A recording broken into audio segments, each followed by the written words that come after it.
बिस्मिल्लाहिर्रहमानिर्रहीम। Second chapter के short questions हमने देखने हैं, conceptual questions.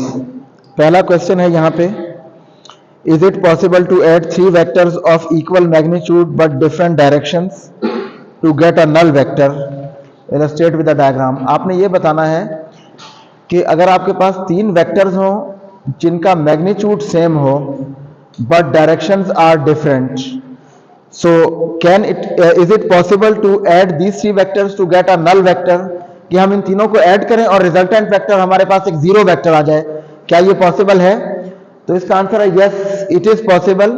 We can add 3 vectors to get a zero vector. कैसे पॉसिबल है ये? If we draw these 3 vectors along the sides of an equilateral triangle in the form of head to tail, arrange in the form of head to tail. अगर उन 3 vectors को हम head to tail की form में arrange कर लें equilateral triangle की 3 sides के अलोंग, तो उन तीनों का सम जीरो हो जाएगा, यानी हमारे पास resultant will be a null vector, zero vector. कैसे?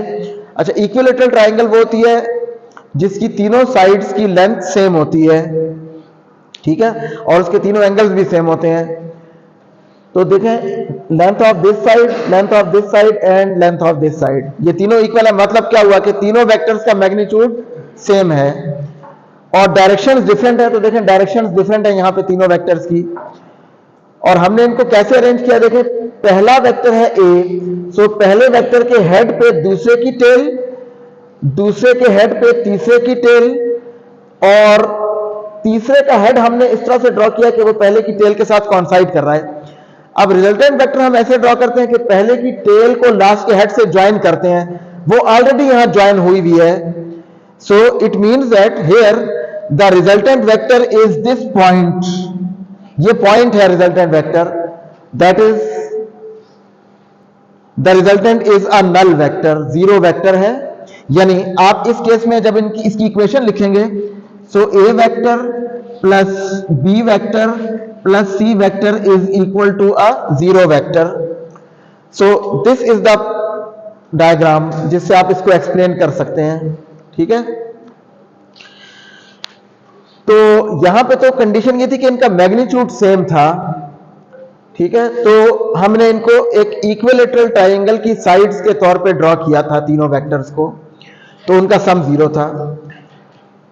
यह भी हो सकता है कि वेक्टर्स का मैग्नीट्यूड इक्वल ना हो, 3 वेक्टर्स का, तो उनका सम भी जीरो हो सकता है अगर वो किसी भी ट्रायंगल की, जरूरी नहीं है कि इक्विलेटरल ट्रायंगल हो, वो किसी भी ट्रायंगल की 3 साइड्स हो। ये अभी आगे क्वेश्चन आ रहा है, वो हम देखते हैं। बहरहाल यहां पे ये हमने शो किया कि इन तीनों वेक्टर्स का सम जीरो है और डायरेक्शंस उनकी डिफरेंट है, लेकिन इनका मैग्नीट्यूड सेम है। अच्छा, एक क्वेश्चन ये भी हो सकता है अभी आगे आ भी जाए, इस तरह का क्वेश्चन भी पूछा जाता है बाज दफा के, is it possible to add 2 vectors of equal magnitude to get a resultant of the same magnitude, कि आप 2 वेक्टर्स को ऐड करें जिनका मैग्नीट्यूड इक्वल है, लेकिन हमने ऐड इस तरह करना है कि उनका जो रिजल्टेंट है उसका मैग्नीट्यूड भी वही है जो उनमें से हर एक का मैग्नीट्यूड है। तो ये भी पॉसिबल है। उसमें भी ये होगा कि वो तीनों इक्विलेटरल ट्रायंगल की साइड्स के अलोंग होंगे, लेकिन ये पहला वेक्टर है सपोज, ये दूसरा वेक्टर, और रिजल्टेंट वेक्टर ये होगा और उसकी डायरेक्शन इस तरफ नहीं होगी बल्कि एरो यहां लगेगा लाइक दिस। तो देखिए, उस केस में ये रिजल्टेंट वेक्टर होगा, इसकी लेंथ इन दोनों की लेंथ के इक्वल होगी। तो ये भी क्वेश्चन आपने ध्यान में रखना है कि it is possible to add 2 vectors of equal magnitude to get a resultant of the same magnitude, यानी अगर a और b का मैग्नीट्यूड इक्वल है, इनके रिजल्टेंट का मैग्नीट्यूड भी इनमें से हर एक के मैग्नीट्यूड के इक्वल हो सकता है। लेकिन उस केस में ये दोनों वेक्टर्स इक्विलेटरल ट्रायंगल की 2 साइड्स होंगी और तीसरी साइड उनका रिजल्टेंट वेक्टर होगा और उसकी डायरेक्शन टेल ऑफ फर्स्ट से हेड ऑफ लास्ट की तरफ होगी, ठीक है। तो वो क्वेश्चन भी आपने ध्यान में रखना है, उसका आंसर अभी आप दे सकते हैं इस तरह से।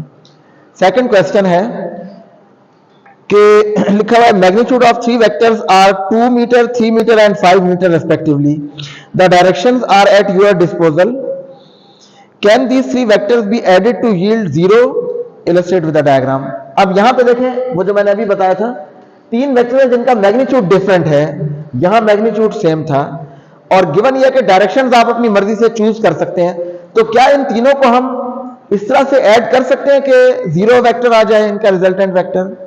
सो it is possible, we can add three vectors to get a zero resultant. कैसे ऐड कर सकते हैं? तो देखें, इसमें यहां पे दो केसेस हैं, इसके दो ऑप्शंस हैं, ठीक है, दो तरह से आप इसको शो कर सकते हैं। तो फर्स्ट ऑप्शन ये है कि the two vectors are parallel to each other. Two vector, हमने ये अज्यूम कर लिया कि let A vector is of magnitude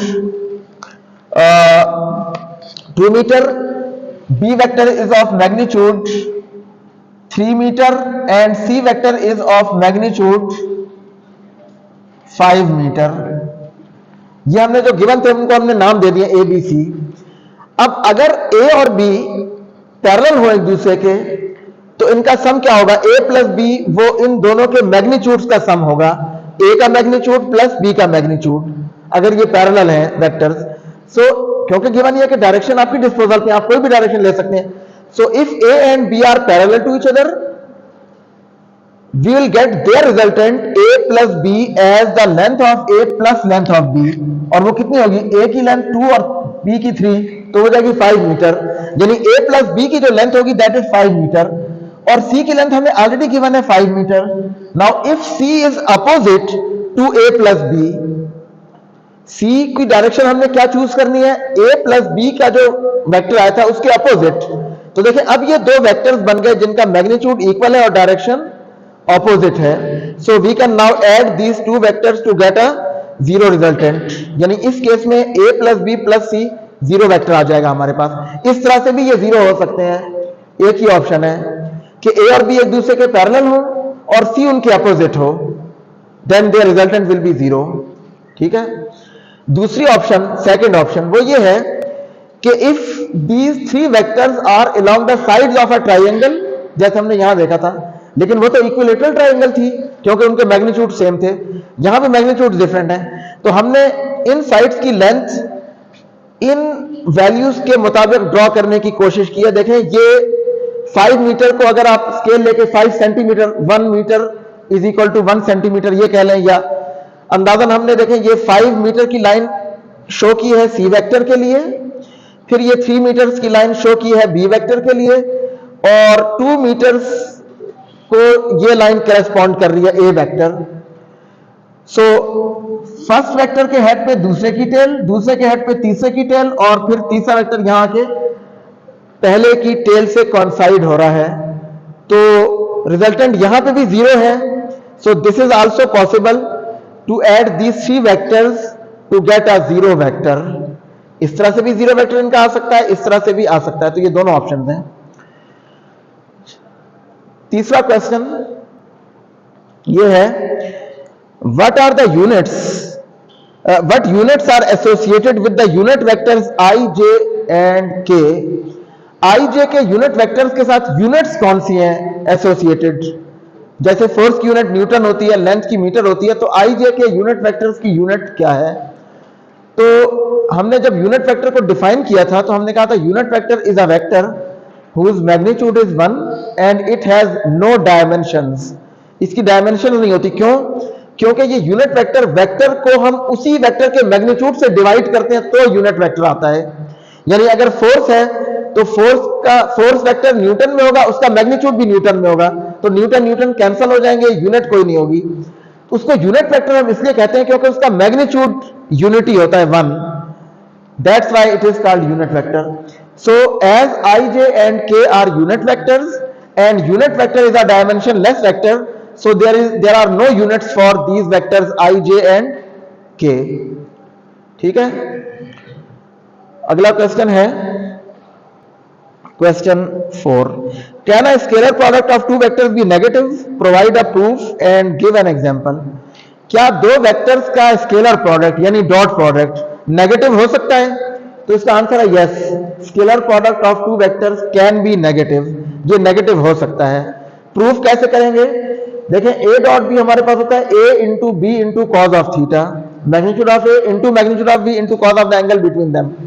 now if we take angle between them as 180 degrees, यानी दोनों वेक्टर्स एक दूसरे के ऑपोजिट हों, ठीक है, तो उस केस में इनके दरमियान एंगल 180 डिग्री बनेगा और cos 180 हमारे पास होता है -1, तो ये a dot B minus A B के इक्वल आ जाएगा। So this is the proof that we can have a negative answer for the dot product और स्केलर प्रोडक्ट। एंड ये कब होता है? जब दो वेक्टर्स एक दूसरे के ऑपोजिट हों, ठीक है। एग्जाम्पल, इसकी दो एग्जाम्पल यहां मैंने लिखी है। एक ये है कि वर्क डन, देखिए जनरली आपने ये देखना है कि दो वेक्टर्स अपोजिट हों। जब भी दो वेक्टर्स अपोजिट होंगे उनके दरमियान 180 का एंगल बनेगा, तो उनका जो डॉट प्रोडक्ट होगा वो नेगेटिव होगा। Now gravitational force is acting in the vertically downward direction. If we displace a body against the gravity, then work done against the gravitational force, that is a negative work, because gravitational force is downward, displacement is upward, तो ये opposite हैं दोनों, तो cos 180 आप put करेंगे, so minus F into D, work होता है F dot D, तो माइनस एफ जाएगा। Similarly work done against the frictional forces, वो भी नेगेटिव होता है, ठीक है। फ्रिक्शनल फोर्स मोशन की डायरेक्शन के अपोजिट होती है, ठीक है। तो अगर डिस्प्लेसमेंट इधर है, फोर्स अप्लाइड फोर्स है, तो फ्रिक्शन उसकी अपोजिट होगी, तो angle between the two vectors will be 180 degrees and we will have a negative value for the work, means dot product between force and displacement, frictional force and displacement is negative, ठीक है।